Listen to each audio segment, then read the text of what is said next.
World top rankings ఉన్న యూనివర్సిటీస్లో ఎలాంటి IELTS రాయకుండా ఫ్రీ ఎడ్యుకేషన్ అండ్ స్కాలర్షిప్ అందుకోవాలంటే కాంటాక్ట్ విదేశ్ కన్సల్ట్స్. నమస్తే, వెల్కమ్ టు ఐ డ్రీమ్. నేను మీ విజిత. చాలా మందిలో చెస్ట్ పెయిన్ రాగానే గుండె నొప్పి వస్తుందేమో అని చెప్పి టెన్షన్ పడుతూ ఉంటారు. నిజంగా హార్ట్ అటాక్కి, గ్యాస్ నొప్పికి రకరకాల పెయిన్స్ ఉంటాయి. ఇది హార్ట్ పెయినా లేకపోతే నార్మల్ పెయినా, ఇలాంటి సందేహాలు కూడా చాలా మందిలో ఉంటాయి. చిన్న పెయిన్ వచ్చిందనగానే అమ్మో నాకు హార్ట్ అటాక్ వస్తుందేమో, ముందుగా ఇది సిమ్టమ్ ఏమో అని చెప్పి టెన్షన్ పడిపోతూ ఉంటారు. అసలు ఈ మధ్య కాలంలో వింటున్నాం మనం తీసుకునే కొన్ని రకాల ఫుడ్స్ వల్ల అయితే ఏంటి, ఆయిల్స్ వల్ల అయితే ఏంటి, బాడీకి సరైన వ్యాయామం లేకపోతే ఏంటి, హార్ట్ అటాక్ వచ్చే ఛాన్సెస్ ఎక్కువగా ఉంటున్నాయి అని చెప్పి డాక్టర్స్ చెప్తున్నారు. నిజంగా ఎటువంటి ఫుడ్ తీసుకుంటే హార్ట్ అటాక్ వచ్చే ఛాన్స్ ఉంటుంది, నిజంగా ఎటువంటి వ్యాయామం మన బాడీకి అవసరం ఉంటుంది, వీటన్నిటి వల్ల ఎంత ఉపయోగం ఉంటుంది, ఇప్పుడు మేడంతో మాట్లాడి తెలుసుకుందాం. ప్రస్తుతం నాతో పాటు ఉన్నారు doctor Kavya Annapreddy, consultant cardiologist. ఇప్పుడు మేడంతో మాట్లాడదాం. నమస్తే మేడం. Thank you. హార్ట్ హెల్దీగా ఉండాలి అని అంటే ఎల్డిఎల్ హెచ్డిఎల్ లెవెల్ అనేది ఎంత ఉంటే కరెక్ట్ గా ఉన్నట్టు? సో అంటే ఇప్పుడు స్టడీస్ అన్ని మోస్ట్లీ ఎల్డిఎల్ మీద ఫోకస్ అవుతాయి. Of course non LDL cholesterol కూడా ఇంపార్టెంట్, కానీ ఎల్డిఎల్ మనది <100 ఉంటే మంచిది. ప్రీవియస్ హిస్టరీ ఉంది, డయాబెటీస్ ఉంది, ఒబేసిటీ ఉంది, కార్డియాక్ హిస్టరీ ఉంది, ముందు స్టెంట్ కానీ బైపాస్ సర్జరీ అయింది అంటే ఇంకా స్ట్రిక్ట్ కంట్రోల్ <55 వీలైతే, ఇఫ్ నాట్ అట్లీస్ట్ <70. చాలా మందిలో ఈ మధ్య కాలంలో చూసుకుంటే చిన్న పిల్లల్లో అయితే ఏంటి, పెద్దవాళ్ళు అయితే ఏంటి, ప్రతి ఒక్కరిలో డయాబెటిక్ అనేది చూస్తున్నాం. బీపీ, డయాబెటిక్, లో బీపీ అయితే ఏంటి, హై, వాళ్ళలో హార్ట్ అటాక్ వచ్చే ఛాన్సెస్ ఎక్కువగా ఉంటాయా? ఉంటాయి. ఇప్పుడు డెఫినెట్లీ హైపర్ టెన్షన్, డయాబెటీస్ ఉన్న వాళ్ళకి మచ్ హైయర్ రిస్క్ ఆఫ్, అంటే 2 to 3 times increase risk of developing heart disease. Okay. And especially diabetic patients. So వాళ్ళకి స్ట్రిక్ట్ కంట్రోల్ ఉండడం చాలా ముఖ్యం. 3 నెలలకు ఒకసారి HbA1c టెస్ట్ చేయించుకోవడము, fasting and postprandial sugars చేయించుకొని మన టార్గెట్ <7% పెట్టుకుంటే డయాబెటిక్ పేషెంట్ లో పెట్టుకుంటే మంచిది. అండ్ ఎక్సర్సైజ్, డయాబెటీస్ కి కూడా ఏదైతే డయట్ అండ్ ఎక్సర్సైజ్ ఫాలో అవుతారో కార్డియాక్ డిసీజ్ ప్రివెంట్ చేయడానికి కూడా అవి పనికొస్తాయి. ఓకే మేడం, హార్ట్ అటాక్ రావడానికి ముందు ఏమైనా సిమ్టమ్స్ తెలిసే ఛాన్స్ ఉంటుందా? ఉంటాయి. అంటే కొందరికి ఉండకపోవచ్చు, కానీ మెయిన్ క్లాసికల్ సిమ్టమ్స్ ఏమైతే అంటామంటే ఛాతీలో బరువు. ఓకే, బరువు అన్నప్పుడు వెంటనే కార్డియాలజిస్ట్ ఆర్ హాస్పిటల్కి వెళ్ళడం ముఖ్యం. ఛాతీలో బరువు లేదంటే ఇలా పిండేసినట్టు, కొందరు ఇలా చూపిస్తారు, దట్స్ లెవిన్ సైన్ అంటారు, ఇలా పిండేస్తున్నట్టు అనిపిస్తుంది వాళ్ళకి. ఓకే, సో ఆ సిమ్టమ్స్ అంటే typical chest pain. But even మంట కూడా రావచ్చు. ఆ పెయిన్ అనేది వేరే వేరే రకాల్లో కూడా వస్తుంది. సో మంట అనొచ్చు, పిన్ పాయింట్ ఉన్నప్పుడు, ఒకటే దగ్గర పిన్ పాయింట్ ఉన్నప్పుడు unlikely that it is cardiac. Cardiac అవ్వకపోవచ్చు, మసిల్ క్యాచ్ లాగా ఉండొచ్చు. కానీ బరువు, మంట, పిండేస్తున్నట్టు అనిపిస్తుంది అన్నప్పుడు కార్డియాక్ పెయిన్, మోస్ట్ లైక్లీ గుండె నొప్పి అది. అండ్ అన్నిటికంటే ముఖ్యంగా ఏంటంటే నడిచినప్పుడు, మెట్లు ఎక్కినప్పుడు, త్వరగా నడిచినప్పుడు పెరిగిందంటే మోస్ట్ లైక్లీ అది కార్డియాక్ పెయిన్, గుండె నొప్పి. అంటే ఇంక్రీజ్ అవుతానే ఉంటది పెయిన్. అంటే మనకి ఎగ్జాషన్ అప్పుడు ఆక్సిజన్ డిమాండ్ ఎక్కువ అవుతుంది. అవునవును. కానీ హార్ట్ లో ఏమైనా బ్లాక్స్ ఉంటే దాని సప్లై సరిగా అందకపోవచ్చు, రక్తం అందకుండా ఉన్నప్పుడు అలా సప్లై డిమాండ్ మిస్ మ్యాచ్ అంటాం. Okay okay. సో అప్పుడు ఏంటంటే నొప్పి వస్తుంది. So exertional pain and rest తీసుకున్నాము, కూర్చున్నాక తగ్గిందంటే గుండె నొప్పి, మోస్ట్ లైక్లీ గుండె నొప్పి. ఇప్పుడు ఏంటంటే గుండె నొప్పి ఉందా, గుండె నొప్పి అని డౌట్ ఉన్నప్పుడు బెటర్ టు కమ్. పర్వాలేదు గుండె నొప్పి కాదనుకున్నప్పుడు దట్ ఈస్ రిస్క్. అంటే కొందరు జస్ట్ గ్యాస్ పెయిన్ అనుకుంటారు. అవును, చాలా మందికి గ్యాస్ నొప్పికి గుండె నొప్పికి డిఫరెన్స్ అర్థం కాక ఇబ్బంది. ఎగ్జాక్ట్లీ. సో అదే ఎగ్జాషన్, నడిచినప్పుడు పెరిగిందంటే మోస్ట్ లైక్లీ గుండె నొప్పి, కూర్చున్నప్పుడు తగ్గింది అనుకోండి it's most likely chest pain అంటే cardiac pain. And gas pain and cardiac pain చాలా ఓవర్లాప్ అవుతాయి. కానీ గ్యాస్ ఏంటంటే మోస్ట్లీ మీల్ టైంలో అవుతుంది, మంటలాగా అనిపిస్తుంది, వాంతి అయ్యే సెన్సేషన్ కూడా ఉంటుంది. ఎగ్జాషన్ కి దీనికి కనెక్షన్ ఉండదు, కూర్చున్నప్పుడు కూడా అనిపిస్తుంది అది. Okay, but better to err on the safer side. మీకు డౌట్ ఉందంటే better to get it check. ఎందుకంటే చాలా మందికి గ్యాస్ట్రైటిస్ అనుకొని వదిలేస్తారు, నెక్స్ట్ డే మార్నింగ్ ఎమర్జెన్సీకి వస్తారు. అవునవును. అండ్ ఎర్లీ మార్నింగ్స్ లో ఎక్కువ అవుతాయి heart attacks. So 3 AM 4 AM ఆ టైంలో ఏమైనా నొప్పితో లేస్తున్నారంటే better to go to the hospital. Okay, ఎందుకని మేడం పర్టికులర్ ఆ టైంలోనే చాలా మంది హార్ట్ అటాక్? అంటే సింపథెటిక్ సిస్టమ్, మన బాడీలో ఏదైతే సింపథెటిక్, పారాసింపథెటిక్ సిస్టమ్స్ ఉంటాయి ఆ టైంలో యాక్టివ్ ఉంటుంది. సో హార్ట్ రేట్స్ అవన్నీ సడన్ గా పెరిగిన, అంటే పీక్స్ లో ఉన్నప్పుడు ఆక్సిజన్ డిమాండ్ ఎక్కువ ఉన్నప్పుడు ఆ టైంలో హార్ట్ అటాక్స్ వస్తాయి అన్నమాట. సో దట్స్ జనరల్లీ 3-4 AM కి వస్తాయి. చాలా మంది అంటే హార్ట్ అటాక్ వచ్చింది సడన్ గా ఎక్స్పైర్ అయ్యారని చెప్పి వింటూ ఉంటాము. ముందు ఎటువంటి సిమ్టమ్స్ ఉండవు, అసలు ఇంతకు ముందు నొప్పి వచ్చిన ఫీలింగ్ కూడా ఏముండదు. ఎందుకని అలాంటివి జరుగుతుంది? అది సడన్ కార్డియాక్ డెత్ అంటాము. నాట్ ఓన్లీ హార్ట్ బ్లాక్స్ వల్ల కాదు, హార్ట్ రేట్ ఇర్రెగ్యులారిటీలో కూడా అవుతుంది. సడన్ గా అంటే కొందరికి జెనెటిక్ ప్రీడిస్పోజిషన్ ఉంటుంది, హార్ట్ రేట్ సడన్లీ 240 అలా వెళ్ళిపోయి అరెస్ట్ అయిపోతారు అనమాట, కార్డియాక్ అరెస్ట్ అవుతుంది. లేదా మ్యాసివ్ హార్ట్ అటాక్స్ కూడా అప్పటి వరకు సిమ్టమ్స్ లేకుండా ఆర్ వాళ్ళకి తెలియకుండా సిమ్టమ్స్ వచ్చినట్టు కూడా ఉంటాయి. సడన్ గా మ్యాసివ్ హార్ట్ అటాక్ తో చనిపోతారు. సడన్ కార్డియాక్ డెత్ అంటే మ్యాసివ్ కండరం చాలా ఎక్కువ డ్యామేజ్ అయిపోయి సడన్ గా హార్ట్ అటాక్ వస్తుంది. చాలా మంది ఏంటంటే డయాబెటిక్ పేషెంట్స్ లో వారికి టిపికల్ చెస్ట్ పెయిన్ రాదు. వాళ్ళకి ఎలా వస్తుందంటే స్వెటింగ్ రావచ్చు, గిడ్డినెస్ రావచ్చు, లేదంటే బ్రెత్లెస్నెస్ రావచ్చు. చాలా మంది జస్ట్ బ్రెత్లెస్నెస్ నడిస్తే ఆయాసంగా అనిపిస్తుంది, కూర్చున్నప్పుడు తగ్గుతుంది అంటారు. ఎందుకంటే డయాబెటిక్ పేషెంట్ లో పెయిన్ సెన్సర్స్ అని కొంచెం బ్లంట్ అవుతాయి. టిపికల్ పెయిన్ రాకుండా వాళ్ళకి ఇలా ఆయాసం వస్తుంది అనుకోండి, వాళ్ళు లైఫ్ స్టైల్ అడ్జస్ట్ చేస్తారు. That is the problem. నేను ఇప్పుడు మెట్లు ఎక్కుతున్నాను, నాకు ఆయాసం వస్తుంది అని వాళ్ళు ఏం చేస్తారు, మెట్లు ఎక్కరు, మేబీ లిఫ్ట్ తీసుకుంటారు, ఆ మెట్లు ఎక్కకుండా వేరేది చేస్తారు. లేదంటే నేను మార్నింగ్ వాక్ మామూలుగా 1 hour చేసేదాన్ని, కానీ ఆయాసం వస్తుందని వాళ్ళు అడ్జస్ట్ చేస్తారు. They just walk for 15 minutes. వాళ్ళు ఆ 1 hour చేస్తే వాళ్ళకి ఆయాసం వస్తుంది. సో అప్పుడే ఎవాల్యుయేషన్ కి వస్తే మంచిది. లైఫ్ స్టైల్ అడ్జస్ట్ చేసేసి దాన్ని కొంచెం అంటే బ్రష్ అవే చేసేస్తారు సిమ్టమ్స్. మేడం కార్డియాక్ అరెస్ట్ అన్నారు కదా, హార్ట్ అటాక్ కి దీనికి డిఫరెన్స్ ఉందా? రెండు ఒకటేనా? అంటే కార్డియాక్ అరెస్ట్ లో ఒక కారణం వచ్చేసి హార్ట్ అటాక్. హార్ట్ అటాక్ అంటే రక్తనాళంలో రక్తం గడ్డగట్టి రక్తనాళం సన్నగా బ్లాక్ వచ్చినప్పుడు హార్ట్ అటాక్ అంటారు. That can cause cardiac arrest. ఇప్పుడు కార్డియాక్ అరెస్ట్ వేరే వేరే కారణాలు ఉంటాయి. నేను చెప్పినట్టు కండరం ప్రాబ్లం ఉండొచ్చు, లేదంటే కండక్షన్ సిస్టమ్ లో హార్ట్ రేట్ పైకి కిందికి అవ్వచ్చు, సడన్ గా తగ్గిపోవచ్చు heart rate. Cardiac complete heart block అంటారు దాన్ని. సో కండక్షన్ సిస్టమ్ వల్ల కూడా సడన్ గా అవ్వచ్చు, కండరం ప్రాబ్లం వల్ల, వేరే వేరే కారణాల వల్ల అరెస్ట్ అవుతుంది. So sudden cardiac arrest are sudden cardiac death. Heart rate irregularity, sudden గా గుండె పంపింగ్ తగ్గిపోయి బ్రెయిన్ కి రక్తం సరిగ్గా అందదు. మేడం చాలా మంది చెప్తున్నారు డాక్టర్స్, కొన్ని రకాల ప్రత్యేకమైన ఫుడ్స్ తీసుకోవడం వల్ల హార్ట్ అటాక్ వచ్చే ఛాన్సెస్ ఎక్కువగా ఉంటాయని. నిజంగా అలా ఫుడ్ తీసుకోవడం వల్ల కూడా వస్తుందా? ఫుడ్ తీసుకోవడం వల్ల అంటే మనం చాలా unhealthy food, fatty foods, deep fried foods అవన్నీ ఎక్కువ రోజు తీసుకుంటే, వారానికి 3-4 times 3-4 సార్లు తీసుకుంటే డెఫినెట్ గా కార్డియాక్ డిజీజ్ కి ప్రీడిస్పోజిషన్ అవుతుంది. అంటే మీరు రక్తనాళాల్లో లిపిడ్ అదంతా అక్యూములేట్ అయ్యి బ్లాక్స్ వస్తాయి, అథెరోస్క్లెరోసిస్ ఏదైతే అంటాం కదా. ఈ unhealthy diet, lakh of exercise, sedentary life style, stress, lack of sleep, ఇవన్నీ కారణాలు. సో హెల్దీ డయట్ చాలా ముఖ్యం ఈ జనరేషన్ లో, me included. Yesterday had pizza. మన diet and lack of exercise వల్ల మనకి ఇంకా ప్రీడిస్పోజ్ చాలా మంది 20s 30s లో చూస్తున్నాం, చిన్న ఏజ్ లోనే. మా పేరెంట్స్ జనరేషన్, మన పేరెంట్స్ జనరేషన్ వాళ్ళు they would walk everywhere, they were fit, they were obesity చాలా తక్కువ ఉండేది ఆ కాలంలో. ఇంత అంటే కూర్చొని ఫోన్ ఆర్ ఐప్యాడ్ ఎక్కడ చూస్తే అక్కడ మనం మూవీ చూసుకోవచ్చు, అంతే అంతే. No need to walk in the park. So అదంతా తప్పు. అవుట్డోర్ గేమ్స్ ఎక్కువ ఉండే అప్పట్లో. చిన్న పిల్లలు ఓకే ఇంకా దేర్ గోయింగ్ ఆన్, బట్ పెద్దవాళ్ళం మనం అసలే కంఫర్ట్ ఆఫ్ అవర్ హోమ్ అన్నిట్లో అలా ఉండిపోయాం. కానీ at least 30 minutes of exercise, moderate intensity exercise, at least 5 days in a week compulsory for everybody. నాకన్నా మీకన్నా ఎవరికైనా that's minimum we should do. దానికంటే ఎక్కువ చేస్తే ఇంకా మంచిది. మేడం చాలా మంది ఆల్కహాల్ ఎక్కువ తీసుకుంటారు, స్మోకింగ్ చేస్తూ ఉంటారు, దాంతో పాటు ఆల్కహాల్ అనేది నాన్ వెజ్ ఎక్కువ తీసుకుంటూ ఉంటారు. ఇలాంటి వాళ్ళ హార్ట్ అటాక్ వచ్చే ఛాన్సెస్ ఉంటాయి. సో రెడ్ మీట్ అంటే మటన్ ఎక్కువ తీసుకుంటే కొలెస్ట్రాల్ పెరుగుతాయి, పెరిగినప్పుడు హార్ట్ అటాక్ వచ్చే ఛాన్స్ ఎక్కువ ఉంటుంది. So mutton, red meat cut down చేయడం మంచిది. ఆల్కహాల్ ఆఫ్ కోర్స్ ఎంతవరకు కట్ డౌన్ చేస్తే మంచిది, but still 1 to 2 glasses per week is okay. అలానే ఒక పేషెంట్ మొన్న చెప్తున్నారు, నేను తగ్గించాను మేడం అంటే, ఎంత తగ్గించానంటే రోజుకి 2-3 తాగుతున్నాను, ఫ్రమ్ 5 to 6 మేబీ. సో అలాంటిది తగ్గించాలి. వారానికి 1-2 doesn't matter.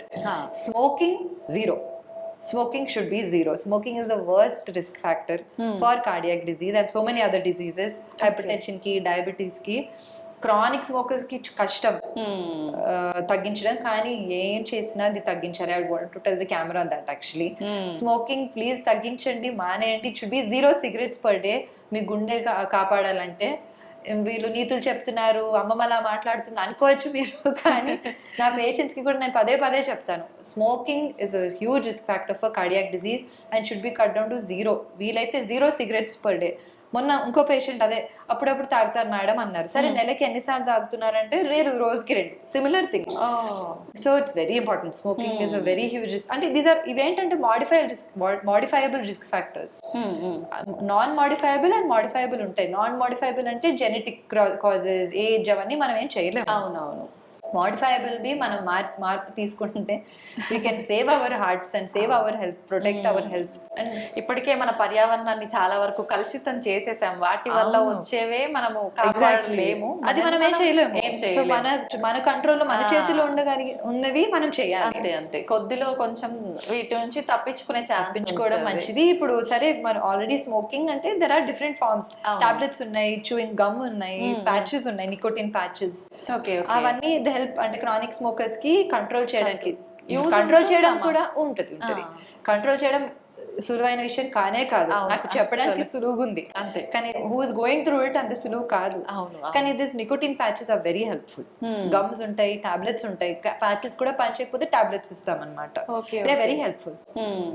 Madam, present generation లో చిన్న చిన్న పిల్లలకు ప్రతి ఒక్కరికి స్ట్రెస్ ఎక్కువైపోయింది. అసలు రీజన్ ఉండి కొంతమంది లేక కొంతమంది, స్ట్రెస్ వల్ల కూడా హార్ట్ అటాక్ వచ్చే ఛాన్స్ ఉంటుంది. Definitely stress contributes to developing heart disease. అంటే టెన్షన్ తీసుకొని సరిగా తినరు కొందరు, టెన్షన్ తీసుకొని కొందరు సరిగా పడుకోరు, ఫుడ్ సడన్ గా ఎక్కువ తింటారు లేదంటే తినరు, వేరే వేరే కారణం. ఆఫ్ కోర్స్ హార్మోన్ ఇంబ్యాలెన్స్ కూడా అవుతుంది ఈ స్ట్రెస్ వల్ల. So keeping a sound mind, meditation కానీ, యోగా చేయడం కానీ, and just being amongst friends, family, పిల్లలు, కొందరికి పిల్లలు స్ట్రెస్ గా అనిపించవచ్చు, కొందరికి రిలీఫ్ లా అనిపించచ్చు. Something which you find some relief. Cinema చూడడము, మ్యూజిక్ వినడము, పార్క్ లో నడవడము, సంథింగ్ మీకోసం టైం తీసుకొని స్ట్రెస్ ఫ్రీ ఉండడం చాలా ముఖ్యం. And along the same thing నిద్ర కూడా కనీసం 6 గంటల నుంచి 8 గంటల వరకు సౌండ్ స్లీప్ ఉండాలి, నాట్ బ్రోకెన్ స్లీప్. సో అది కూడా చాలా ముఖ్యం. ఇప్పుడు అమెరికన్ హార్ట్ అసోసియేషన్ వాళ్ళు కూడా sleep is as important as exercise and weight loss అని చెప్తున్నారు. సో సౌండ్ స్లీప్ కూడా చాలా ముఖ్యం. సౌండ్ స్లీప్ అనేది నేను బెడ్ మీద 10 o'clock వెళ్తాను కానీ ఫోన్ లో ఉంటాను, ఒక 2 hours ఫోన్ లోనే ఉంటాను, అది కాదు. Gadget should be away. At least 1 hour పడుకునే ముందు 1 గంట క్రితం అవన్నీ పక్కన పెట్టేస్తే అప్పుడు సౌండ్ స్లీప్ వస్తుంది. అంటే it's too much stimulation mind కి. ఎక్కడ పెడతారు మేడం పడుకునే ఎవ్రీ అంటే ముందు బిఫోర్ సెకండ్ వరకు కూడా అది ఒక్కొక్కసారి వచ్చి మొహం మీద పడేదాకా కూడా చూస్తూనే ఉంటాం. చాలా పట్టుకొని lights off, it's very bad for your eyes, for your brain, for your heart. అవన్నీ పక్కన పెట్టేసి dedicated sleep, stress free environment లో ఉండడం చాలా ముఖ్యం. Okay madam, slow heart attacks అని చెప్పి అంటుంటారు కదా, అంటే సడన్ గా జరిగిపోతుంటాయి, అలాంటివి ఎందుకు వస్తుంటాయి, రీజన్ ఏంటి? అంటే స్లో హార్ట్ అటాక్ అంటే కొందరికి ఏంటంటే పెయిన్ వస్తుంటది. మ్యాసివ్ హార్ట్ అటాక్ అంటే ఆర్టరీ 100% బ్లాక్ ఉన్నప్పుడు ఇలా ఎమర్జెన్సీకి వస్తారు. స్లో హార్ట్ అటాక్ అంటే మెల్లిగా అది బిల్డప్ అవుతుంది, ఆ ప్లాక్ ఇదంటే అంటే డిస్టర్బ్ అవుతుంది, పెయిన్ వస్తుంది. వాళ్ళు ఇన్ టైం వస్తే మనము వెసల్ ఓపెన్ చేసేసి స్టెంట్ వేస్తే వాళ్ళకి గుడ్ రిజల్ట్స్ వస్తాయి. ఓకే, ఒకసారి స్టెంట్ వేసిన తర్వాత మళ్ళీ అంటే ఎన్ని డేస్ ఎన్ని మంత్స్ లో వచ్చే ఛాన్స్ ఉంటుంది మేడం? అంటే ఇప్పుడు స్టెంట్ వేసాక బ్లడ్ థినర్స్ వాడాలి, at least 2 blood thinners for 1 year. So stent వేసుకున్నాక బ్లడ్ థినర్స్, కొలెస్ట్రాల్ మెడికేషన్ అందరు మనం ఏదైతే మెడికేషన్ రాస్తామో అవన్నీ పద్ధతిగా వాడి, షుగర్ బీపీ కంట్రోల్లో పెట్టుకొని, సిగరెట్ స్మోకింగ్ మానేసి, అండ్ డైటింగ్ అంటే హెల్దీ డైట్ ఫాలో అవుతూ ఎక్సర్సైజ్ చేసుకుంటూ ఉంటే 25 years కూడా ఉంటుంది స్టెంట్, ఏం కాదు. అదర్ హ్యాండ్ వెంటనే కొందరు అనిపిస్తుంది వాళ్ళకి మందులే అవసరం, స్టెంట్ వేసేసారు కదా అంటే విదిన్ 1 week ఆల్సో మూసుకుపోయే ఛాన్స్ ఉంటుంది. ఓకే, మళ్ళీ ప్రాబ్లం రిపీట్ అవుతుంది. అండ్ అప్పుడు ఇంకా దారుణంగా వస్తుంది, ఇంకా ఎక్కువ జబ్బు వస్తుంది అనమాట. అంటే అప్పుడు బైపాస్ సర్జరీ కూడా అవసరం పడవచ్చు. స్టెంట్ మూసుకుపోయాక, ఆఫ్ కోర్స్ స్టెంట్ మూసుకుపోయాక మళ్ళీ ఇప్పుడు చాలా డెవలప్మెంట్స్ వచ్చాయి, మనం చేయొచ్చు. బట్ చాలా ఎక్కువ జబ్బు ఉంది అంటే మనము బైపాస్ సర్జరీ అవసరం పడవచ్చు. నేను పేషెంట్ భయపెట్టడానికి అయితే కొందరికి చెప్తాను, మీరు ఇలా సిగరెట్ మానేయకపోతే నెక్స్ట్ టైం బైపాస్ ఆపరేషన్ అవసరం పడుతుందని. Because it's true. అవునవును, repeat attack is not as simple as first attack. జరగబోయేది ముందే వాళ్ళకి గుర్తు చేసినట్టు అవుతుంది కాబట్టి జాగ్రత్త, వాళ్ళు భయపడరు. అంతే అంతే. మేడం, మహిళల్లో ఎలాంటి లక్షణాలు ఉంటాయి హార్ట్ అటాక్ వచ్చే ముందు? సో ఇప్పుడు ఏంటంటే మెనోపాజ్ వరకు మహిళలు చాలా వరకు కాపాడుంటారు హార్ట్ డిసీజ్ కి హార్మోన్స్ వల్ల. మెనోపాజ్ తర్వాత ఆ ఈస్ట్రోజన్ ప్రొజెస్ట్రాన్ తగ్గిపోయేసరికి they get predispose to cardiac disease equal to men, almost equal to men ఉంటుంది. అండ్ ఇంకొకటి ఏంటంటే సిమ్టమ్స్ అయితే సేమ్ ఉంటాయండి, ఫీమేల్స్ కానీ మేల్స్ కానీ, especially diabetic females, obese females లో as much same risk as men.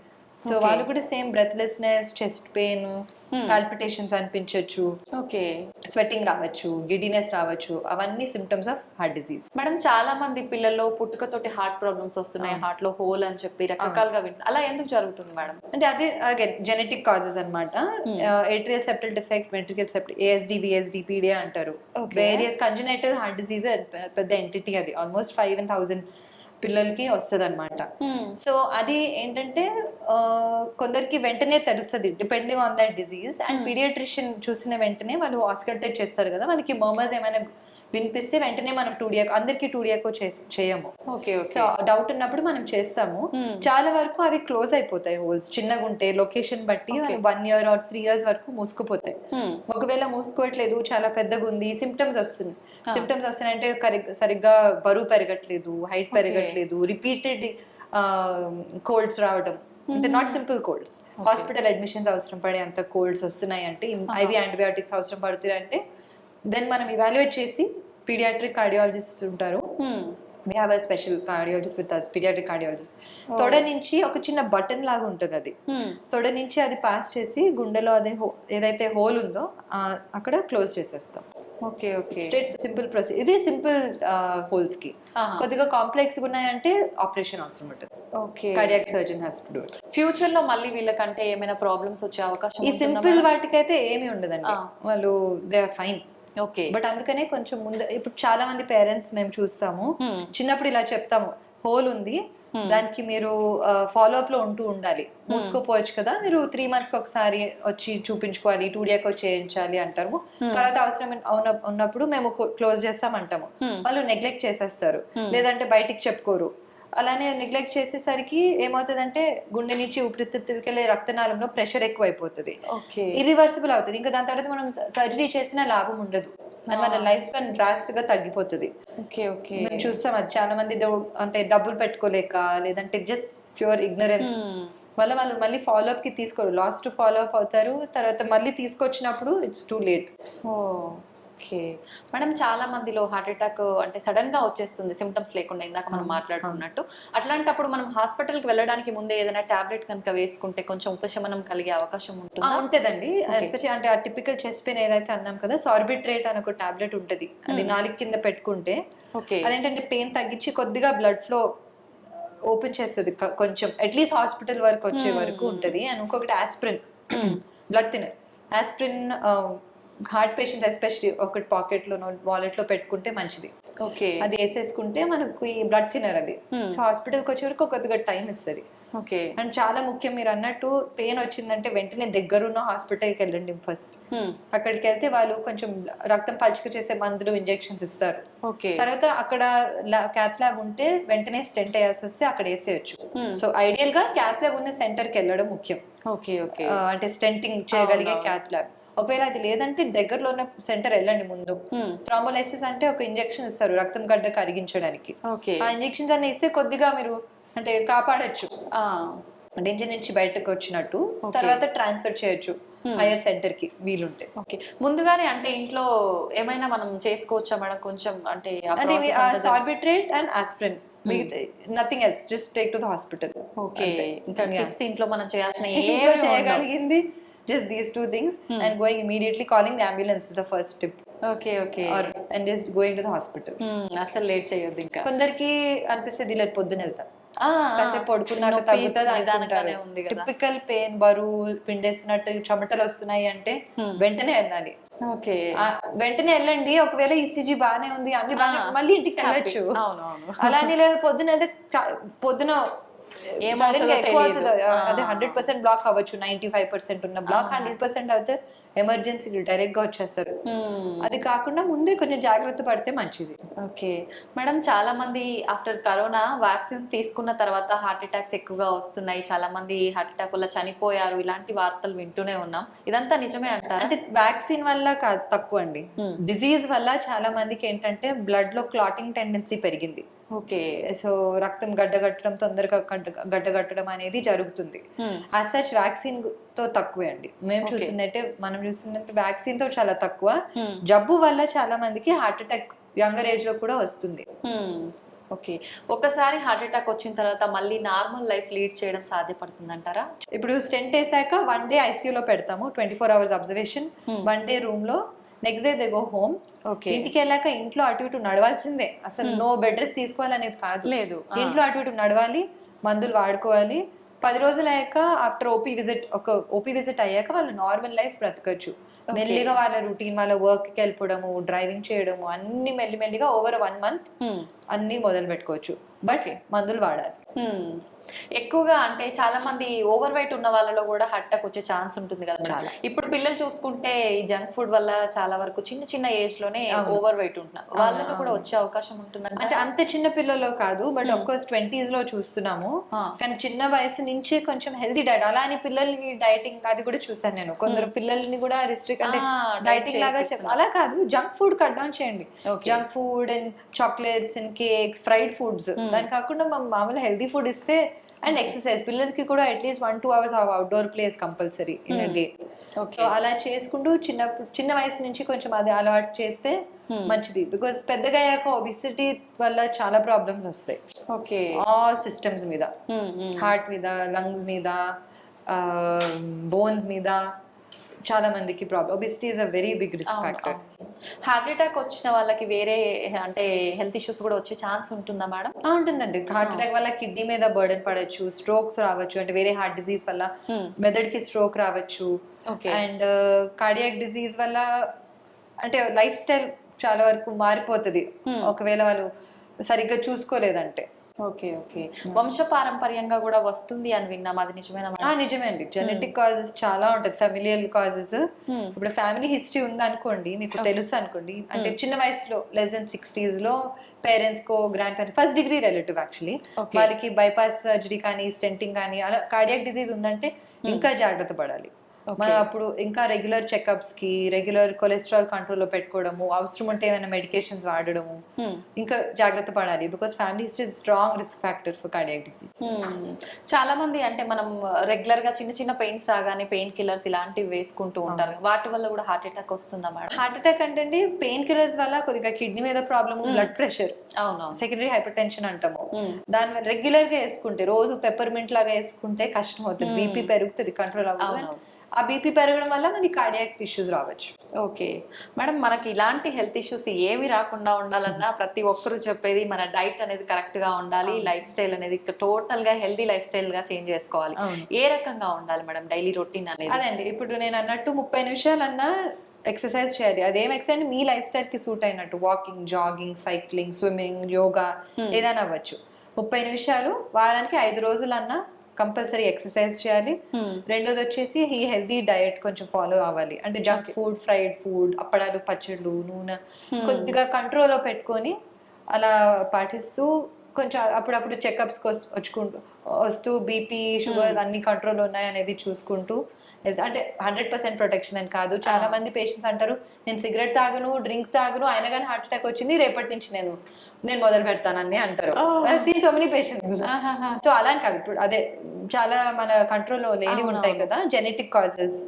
Genetic cause almost 30% contribution ఉంటుంది. So మనం చెప్పుకోలేము ఎవరికి ప్రీడిస్పోజిషన్ ఉంది, ఎవరికి లేదు అనేది.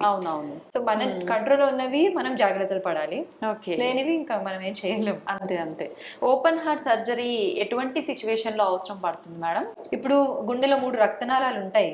సో మూడిట్లోనూ సివియర్ జబ్బు చాలా ఎక్కువ తీవ్రంగా ఉన్నప్పుడు, కాల్షియం ఎక్కువ ఉన్నప్పుడు, రక్తనాళాల్లో కాల్షియం ఉన్నప్పుడు, అండ్ మెయిన్ వెసల్ నుంచే జబ్బు మొదలైందంటే బైపాస్ సర్జరీ బెటర్ ఆప్షన్ అన్నమాట. కానీ అలా లేనప్పుడు మల్టిపుల్ స్టెంట్స్ కూడా వేయచ్చు. కానీ సో మేము డిసైడ్ చేస్తాం అనమాట, ఒక స్కోరింగ్ సిస్టమ్ ఉంటుంది. 3 రక్తనాళాలలో జబ్బు ఉన్నప్పుడు ఇదా అనే ఒక స్కోరింగ్ సిస్టమ్ ఉంటుంది. దాని ప్రకారంగా స్టెంటింగ్ సేఫా, బైపాస్ సర్జరీ సేఫ్ అనేది మేము డిసైడ్ చేసి సర్జన్ తో కూర్చుంటాం అనమాట. హార్ట్ టీమ్ అప్రోచ్ అంటారు దాన్ని. సో కూర్చొని ఈ పేషెంట్ కి ఏజ్ ప్రకారంగా, డయాబెటిక్, కోమార్బిడ్స్ ప్రకారంగా ఏది మంచిది అనేది డిసైడ్ చేసి చేస్తాం. ఓకే. ఆపరేషన్స్ అనగానే జనరల్‌గా అది ఎటువంటి ఆపరేషన్ అయినా చాలా మంది టెన్షన్ పడుతూ ఉంటారు. దీనికి సంబంధించిన హార్ట్‌కి సంబంధించిన ఆపరేషన్స్ అంటే ఎక్కువగా భయపడాల్సిన అవసరం ఉందంటారా? అంటే మేజర్ సర్జరీ అండి, డెఫినెట్లీ మేజర్ సర్జరీస్. గుండెని బైపాస్ మెషిన్ మీద పెడతాము, అవన్నీ చేస్తారు, కానీ వెరీ క్వాలిఫైడ్ సర్జన్స్ ఉన్నారు. సో అది ఆపరేషన్ అయ్యాక కూడా కొద్దిగా ఐసీయూలో ఎక్స్టెండెడ్ స్టే ఉంటుంది. ఓకే. అది అయ్యాక కొంచెం చెస్ట్ ఫిజియోథెరపీ అవన్నీ చేసి మేము కొంచెం extended stay compare to stenting, కానీ అవసరం ఉన్నప్పుడు చేయాల్సిందే. దానికి భయపడుకుంటూ నేను చేయను అంటే కష్టం. అవును. అలా కూడా చేశాను నేను పేషెంట్స్. నేను యుఎస్కి వెళ్ళాలి, సో నేను ఇప్పుడు నాకు నొప్పి వస్తుంది, నేను ఇప్పుడు ట్రెడ్మిల్ లో ఏమైనా చేస్తే అదేదో బయటపడుతుంది, మీరు మళ్ళీ యాంజియోగ్రామ్ అంటారని చేయించుకోరు. నేను చెప్తాను అది మంచిది కదా, బయట పడితే మనం దానికి ఏమైనా చేయొచ్చు, దానికి అవసరం ఉంటే బైపాస్ సర్జరీ చేస్తారు, యుఎస్ కి 2 months తర్వాత వెళ్తారు, అంతే. సో ముందు మన కాంప్లికేషన్స్ ఎక్కువగా రాకుండా ముందుగానే జాగ్రత్త పడితే. అవును. అంతే భయపడతారు చాలా మంది. ఇప్పుడు హాస్పిటల్కి వెళ్తే వాడు ఏదో ఒకటి బయటకి అంటే ఏదో ఒకటి వస్తుంది, బయట పడుతుంది, అప్పుడు ఇది చేస్తానంటే మంచిది కదా, ముందే చేస్తే మంచిది, మళ్ళీ ఎమర్జెన్సీలో రాకుండా ముందే చేసుకుంటే మంచిది. ఏ కాలు నొప్పో చెయ్యి నొప్పో వాటికి సంబంధించిన సర్జరీస్ అంటే వేరే మేడం. హార్ట్ ఆగిపోయిందంటే ఏం చేయలేం కదా. అసలు జనరల్ గా హార్ట్ పెయిన్ అనగానే మామూలు టెన్షన్ ఉండదు, టెన్షన్ వల్ల ఇంకా పెయిన్ ఎక్కువ కూడా అయ్యే అవకాశం, రిస్క్ లో పడే అవకాశం కూడా ఉంటుంది కదా. అండ్ ఎమర్జెన్సీ సిచ్యువేషన్ లో బైపాస్ సర్జరీ హైయర్ రిస్క్ అన్నమాట. ఎమర్జెన్సీ వచ్చినప్పుడు ముందు స్టెంట్ వేసేసి అవసరం ఉంటే తర్వాత అన్న బైపాస్ సర్జరీ వేరే రక్తనాళానికి కూడా చేస్తాము. అందుకనే ముందుగా మనం చేసుకుంటే బైపాస్ ఆ స్టెంట్ అనేది లెస్ రిస్క్ ఉంటుంది ఎమర్జెన్సీలో వచ్చే కంటే. ఓకే. చాలా వరకు అంటే ఆపరేషన్స్ జరిగేటప్పుడు బీపీలు షుగర్లు ఇలాంటివి ఎక్కువగా ఉన్నప్పుడు ఆపరేషన్స్ కొంచెం సేపు డిలే చేయడము అట్లా చేస్తుంటారు కదా మేడం. మరి హార్ట్ ఆపరేషన్ కి ఇప్పుడు బీపీ షుగర్ ఉన్న పేషెంట్స్ కి ఇంకా అవసరం పడచ్చు బైపాస్ సర్జరీ. ఓకే. ఓకే. అంటే కోమార్బిడ్స్ ఉన్నప్పుడు bypass or stenting, depends on that whole profile. But అప్పుడు అవి ఉండగా మనం చేయాలి, దానివల్లే కదా వస్తుంది, కాబట్టి మనం చేయాలి. ఆఫ్టర్ ఆపరేషన్ ఎలాంటి కాంప్లికేషన్స్ వచ్చే ఛాన్సెస్ ఉంటుంది మేడం? అంటే తక్కువ అండి. ఇప్పుడు మనం అదే నేను చెప్పినట్టు అన్ని పాటిస్తే కాంప్లికేషన్స్ రావడం తక్కువ. అదే వెరీ రేర్ కేసెస్ లో స్టెంట్ మూసుకోపోవచ్చు. ఓకే. ఆర్ సడన్ గా మళ్ళీ రిపీట్ హార్ట్ అటాక్స్ రావడము, హార్ట్ రేట్ వేరియేషన్స్ అవన్నీ, కానీ వెరీ రేర్ అండి. ఓకే. అడ్వాన్స్డ్ ట్రీట్మెంట్స్ ఏమైనా కొత్తగా వచ్చాయా మేడం హార్ట్ కి సంబంధించి? చాలా వచ్చాయండి, ఎస్పెషల్లీ వాల్వ్ రీప్లేస్మెంట్స్. ముందు వాల్వ్ కవాటం అనేది మార్చడానికి బైపాస్ ఓపెన్ హార్ట్ సర్జరీ చేయాల్సి వచ్చేది, ఓపెన్ హార్ట్. కానీ ఇప్పుడు తొడ నుంచి రక్తనాళం ద్వారా మనము మార్చగలుగుతున్నాము. అగైన్ సెలెక్ట్ పేషెంట్స్ లో transcatheter aortic valve replacement, mitral valve replacement అంటారు దాన్ని. సో చాలా అడ్వాన్స్మెంట్స్ వచ్చాయి, అండ్ ముందుగా ఇంకా చాలా రీసెర్చ్ అవుతుంది. So lot of exciting things are coming up. Okay. Advanced treatment అనగానే ఖచ్చితంగా ఎక్కువ ఖర్చు అవుతుందేమో అని అనుకుంటారు. ప్రస్తుతానికి అది నిజమే అండి. ప్రస్తుతానికి ఎస్పెషల్లీ ఇండియాలో కాస్ట్ హైయర్ సైడ్ లో ఉంది. ఇప్పుడు అంటే ఫ్యూచర్ లో మేబీ ఎక్కువ మందికి చేయాల్సి వచ్చినప్పుడు ఎక్కువ మందికి అది కొద్దిగా అవేర్నెస్ పెరిగాక కాస్ట్ కూడా కొద్దిగా తగ్గిపోవచ్చు. ఇప్పుడు ఎలా స్టెంటింగ్ కి కూడా ఇప్పుడు గవర్నమెంట్ క్యాప్ వేశారు కాబట్టి అఫోర్డబుల్ అయిపోయాయి ఇవన్నీ, అలాగే ఇవి కూడా అఫోర్డబుల్ అవుతాయి అని అనుకుంటున్నాము. ఓకే. థ్యాంక్ యూ మేడం, నిజంగా చాలా మందిలో ఉన్న డౌట్స్ అన్ని క్లియర్ చేసేసారు. Thank you so much. Thank you very much. Thank you so much.